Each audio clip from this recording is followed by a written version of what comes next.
आज जो भी लोग यहाँ पर बैठे हैं, हमें लग रहा है कि काफी सारे लोगों ने तो रजिस्ट्रेशन करा रखा है।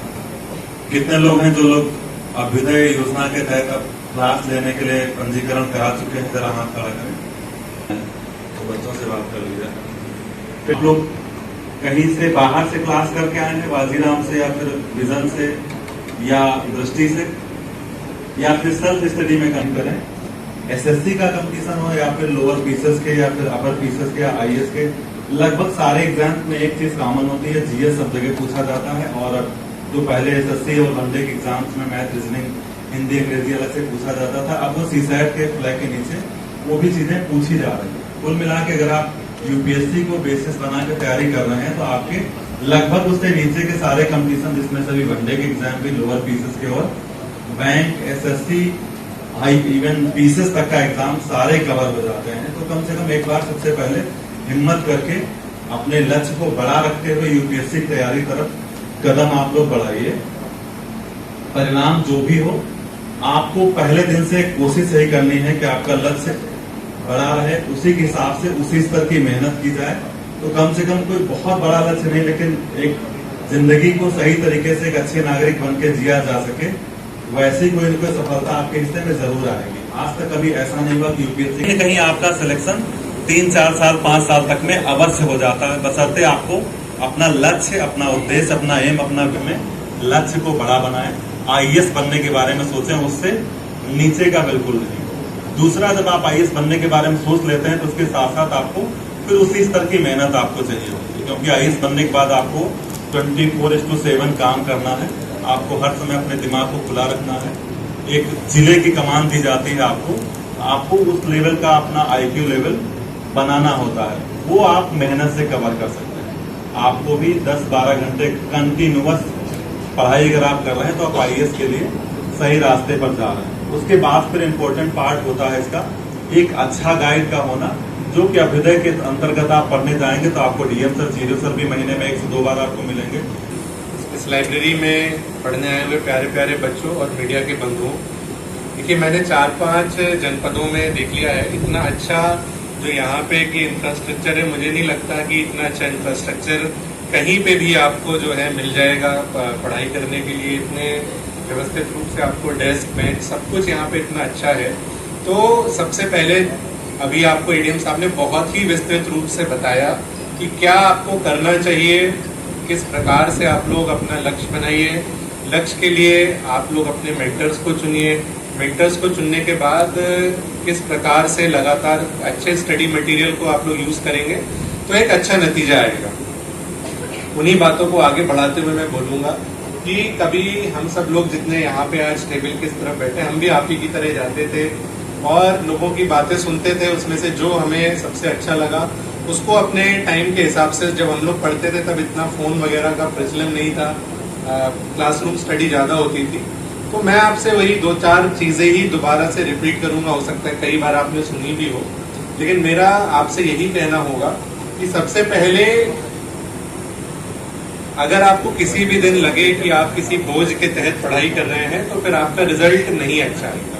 इसलिए सबसे पहले आपको जो भी आपने लक्ष्य चुना है, अगर आपने सिविल सर्विसेज का लक्ष्य चुना हो, नीट का चुना हो, जेई का चुना हो, जितनी भी अभ्युदय में जिस भी क्लास के लिए आप लोग आ रहे हों, या मान लीजिए किसी ने और भी जितने एआरओ या पुलिस भर्ती, जो भी XYZ, एनडीए, जो भी आप लोगों को यहाँ पे पढ़ाई जा रही है चीजें, अगर आपको किसी भी दिन लगे कि हम किसी बोझ के तहत इसको पढ़ रहे हैं, जबरदस्ती मन अंदर से प्रसन्नता नहीं आ रही है, तो आप उसमें अपना बेस्ट परफॉर्मेंस नहीं कर पाएंगे। तो सबसे पहले जो सबसे और मोस्ट इम्पोर्टेंट चीज है, अभी आप लोग की उम्र भी कम होती है और बहुत सारे डिस्ट्रैक्शन भी होते हैं, बहुत सारा पीयर प्रेशर भी होता है। जो कि अभ्युदय 2024-25 का जो हमारा सत्र है, उसके शुभारंभ में मंचासीन सीडीओ साहब, एडीएम साहब, टीआरएस साहब, बीएसए साहब, समाज कल्याण अधिकारी, जिला सूचना अधिकारी, हमारे मीडिया के भाई बंधु, और आज के इस कार्यक्रम के जो हमारे मुख्य किरदार हैं यहाँ पे उपस्थित, हमारे सभी भाई और बहन, आप सभी का आज के बहुत ही मंगल दिवस पर बहुत बहुत स्वागत है। बहुत ज़रूरी भी है, ना कि सिर्फ एक सेंस ऑफ डेडिकेशन और एक सेंस ऑफ पर्पस, जिसको हिंदी में अगर मैं अनुवाद करूं तो एक दृढ़ता और एक दृढ़ संकल्प रखना, जो कि एडीएम साहब ने कहा कि भाई 12 घंटे आपको लगाने हैं और 12 घंटे पढ़ाई में नहीं लगाना है, तो कम से कम दिन के 12 घंटे उस एग्जाम के बारे में सोचना है कि भाई हाँ, किस तरीके से मैं उस एग्जाम को क्वालिफाई कर सकता हूँ, क्या क्या चीज़ें मुझे करनी है। और सिर्फ वो एग्जाम क्वालिफाई करने के लिए सिर्फ किताबों के बारे में नहीं सोचना है, अपने रूटीन के बारे में भी सोचना है कि मैं कितने घंटे सोऊं, क्या मेरा लंच का ब्रेक रहेगा, क्या मेरा फिजिकल एक्टिविटी का ब्रेक रहेगा, कब मैं एक्सरसाइज करूंगा, कब फोन पे बात करूंगा। आज है उसमें एक और एस्पेक्ट जोड़ दिया जाए टाइम मैनेजमेंट का। एक तो जो हमें इन्होंने कविताएं याद की होगी बचपन में, तो कैसे कितने लोगों ने कविताओं को याद करके कभी लोगों के सामने पढ़ा है। अच्छा छोड़िए, कविता भूल जाइए, आप में से कितने लोग 11 का पहाड़ा पढ़ सकते हैं? पढ़ सकते हैं ना? 11 तो 11 11 दूनी 22 11 33 11 44 11 55 है। ये क्यों याद है आपको? मार खा खा के याद हुआ होगा, टीचर ने डराया होगा, या खुद अपनी चेष्टा से आपने उसको याद किया होगा, राइट? बट सबको 11 का पहाड़ा पता है, सबको 7 का पहाड़ा पता है, सबको 5 का पहाड़ा पता है, क्योंकि बार बार आपने याद किया। तो वही सीधे साहब ने कहा था। Third of course is time management. Facebook, Twitter, ये सब में कितना टाइम लगता है?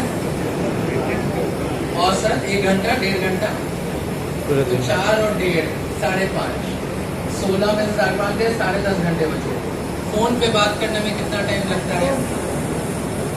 1 घंटा 1.5 घंटा 9 घंटे। अब आपका 9 घंटे पढ़ने को, अब उस 9 घंटे में भी पढ़ाई के बाद में सोचने में कितना टाइम जाता है? 1.5 घंटा। पढ़ाई कर पाते हैं आप मिला जुला के 6 से 7 घंटे। वो भी अगर आपका आउटपुट एफिशिएंसी अगर आपकी 80% हुई, मतलब आप अगर पूरा काम कर पाए तो 80%, जैसे बोलते हैं ना किसी भी इंजन की एफिशिएंसी है, तो उसकी जो एफिशिएंसी अगर आपकी 80% हुई, तब आप दिन में 6 से 7 घंटे एक्चुअल पढ़ाई कर पा रहे हैं। तो एक तो टाइम मैनेजमेंट बड़ा जरूरी होता है कि वो 6 से 7 घंटे आप कैसे निकाल पा रहे हैं। मुख्यमंत्री अभ्युदय का क्या मतलब है? कितने लोगों को अभ्युदय का मतलब है? आपने जवाब दे दिया, आप बताइए। उदय होना, वेरी गुड। अभ्युदय मतलब उदय होना, विकास होना, प्रॉस्पेरिटी होना, डेवलपमेंट होना, उदय होना। अभ्युदय, उदय वहीं से आता है, ठीक है? मतलब अभ्युदय में उदय वहां का आता है। लेकिन मुझे पूरा भरोसा है यहाँ पे जो हम लोग 60 70 80 100 लोग बैठे हैं, इसमें से अभ्युदय 4-5 के अलावा नहीं जाता है ना। जिज्ञासा होना बहुत जरूरी होता है किसी भी परीक्षा। अगर आप जागरूक नहीं है, अगर आपको जिज्ञासा नहीं है, जितना भी आप टाइम मैनेज कर लीजिए, जितने घंटे आप लगा लीजिए, जो एडीएम साहब ने कहा, जितना भी आप टाइम मैनेज कीजिए, जितना आप मेमोरी मैनेज कीजिए, अगर आपकी जिज्ञासा नहीं है तो आप घूम फिर के, उसको बिहार में बोलते हैं ढाक के 3 पार, ढाक के 3 पार करेंगे। तो सबसे पहले तो अपनी जिज्ञासा बढ़ाइए। जिज्ञासा, आदमी को जिज्ञासा रखनी चाहिए कि हाँ भाई ये ऐसी चीजें क्यों हो रही है, क्या कारण है कि महाराजगंज में बाढ़ आती है। हर बार लोग कहते हैं बाढ़ आई बाढ़ आई बाढ़ आई। महाराजगंज में बाढ़ आती है? सुना है महाराजगंज में बाढ़ का? जिले में तो बाढ़ आती है, यहाँ मुख्यालय पे शायद नहीं आती। या ये पता है कि जब बारिश होती है पानी क्यों भर जाता है, पानी निकलने में टाइम क्यों लगता है? ये कभी सोचा है? ये जिज्ञासा रखी है? सबको ये याद हो जाएगा कि काकोरी कांड कब हुआ था, सबको याद हो जाएगा कि चौरी चौरा कब हुआ था, लेकिन जो हमारे आम जन की, जो आम जीवन की जो समस्याएं हैं, वो हमें नहीं पता रहती कि क्यों ये ऐसे हो रहा है। पीसीएस या कैसे बनूंगा आईपीएस, गलत। या कैसे डॉक्टर बनूंगा, इंजीनियर बनूंगा, गलत। आप में वो दृढ़ संकल्प होना चाहिए कि आप जो भी अवसर आपके पास है, उस अवसर पे आप अपने आप को प्रूव कर पाए, उस कसौटी पे आप खरे उतरे। वो दायित्व आपका है। और जहां पे आपको अवसर नहीं, जैसे मैं ही यहाँ पे आया था लगभग 4 महीने पहले इस लाइब्रेरी में, सेंट्रल लाइब्रेरी में। कितने लोग यहाँ पे पिछले 1 साल से आ रहे हैं इस लाइब्रेरी में? चलिए कुछ लोग 12-15 लोग हैं। 4 महीने पहले आने यहाँ पे जब मैं आया था तो मुझे लगा कि यहाँ पे आदमी बैठ के पढ़ कैसे सकता। शीशे टूटे, लाइट नहीं, दीवारों पे मकर ध्वज, मकड़ी के सारे जाले, हाँ। वो वाले रूम में जितना आपको लाइब्रेरी के किताबें होती हैं सब पुरानी पुरानी। बाथरूम, ऐसा बाथरूम जहां पे कोई मतलब कोई व्यक्ति जाना ना चाहे वहां। लेकिन माननीय मुख्यमंत्री जी के निर्देशानुसार, उनके प्रेरणा से सभी को एक समान अवसर प्राप्त होने के लिए, देने के लिए ये हमने कायाकल्प इसका किया। और आज आप इसकी स्थिति देख ही रहे हैं। दिल्ली में भी ऐसी लाइब्रेरीज नहीं है जैसी लाइब्रेरी आपको मिले। हाँ, ऑफकोर्स एसी नहीं है, बट मुझे नहीं लगता कि किसी भी अगर परिश्रमी छात्र को एसी की आवश्यकता होती है IAS, IPS, PCS बनने की, मुझे नहीं लगता, है ना। तो इसीलिए समान अवसर सबको प्राप्त होगा यदि आप उसके लिए चाहें। अभी बीच में कप्तान साहब और हम आए थे, कुछ लोगों ने कहा कि भैया यहाँ पे सर पंखे नहीं है, बहुत गर्मी लगती है। दूसरे दिन पंखे लगे, अवसर प्रदान कर दिया। कुछ लोगों ने कहा कि सर वाईफाई खराब है, पता चला आप ही का कोई मित्र उसको हैक करके अपने ऊपर सारा, बाकियों को ब्लॉक करके अपने उसमें यूज कर देते, बाकियों को ब्लॉक कर दिया उस वाईफाई से ताकि हमारा वाईफाई जल्दी चले। अवसर तो प्रदान किए गए, लेकिन आप ही के कुछ मित्र हैं जो कि उस अवसर का दुष्प्रयोग कर रहे हैं।